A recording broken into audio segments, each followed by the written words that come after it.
Now let's talk about a very important concept in JavaScript, block-scoped variables. Now variables declared using the keyword var are not block-scoped. Now if you don't know blocks, blocks are any code that are within a pair of curly braces. So any code inside the if conditional is actually inside a block because the if conditional contains curly braces. So any code inside the pair of curly braces is code inside a block. Now in JavaScript, variables are not scoped to the block, which means variables declared outside the block is accessible inside the block, and even variables declared inside the block is accessible outside the block. So how does this work? So first let's define a variable x, which equals to 0. Then we'll define an if conditional, and inside the if conditional we have a code block, the pair of curly braces. The if condition is if 2 is less than 8, then console.log x. Now in this case, by x, we're referring to the variable x that we defined outside the block. So variable x equals 0, so console.log x would log 0, and x is available here. So although we are inside a code block, we can access variables defined outside the code block. So for example, variable x is defined outside the code block, but we can access it inside the code block. However, if we define a variable inside the code block, so for example variable y equals 1, which is defined inside the code block itself, then of course the variable is accessible inside the code block. So console.log y, which is referring to the y variable that we just created, is available. Y is available here. So console.log y would mean console.log 1. So 1 will be logged. And of course, because we defined the variable inside the code block, we can access this inside the code block. And then we end the if conditional.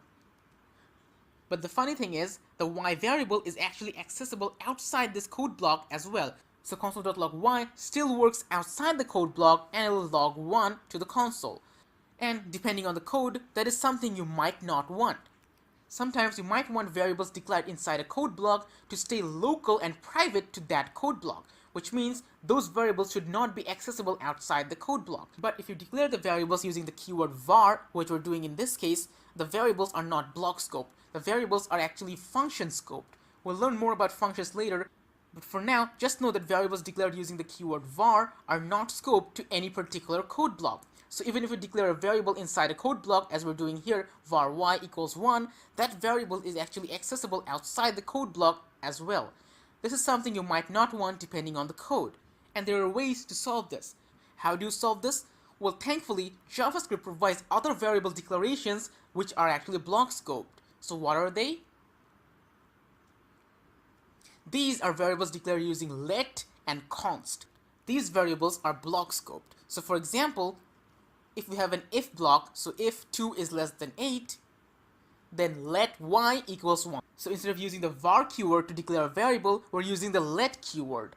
And variables declared using var and let are almost exactly the same, except when it comes to scope. Variables declared using var are not scoped to the block, however variables declared using let are scoped to the block. So for example, if we define a variable let y equals 1, and also we'll define a constant, so const z equals 2, and we define both of these inside the code block, inside the if block.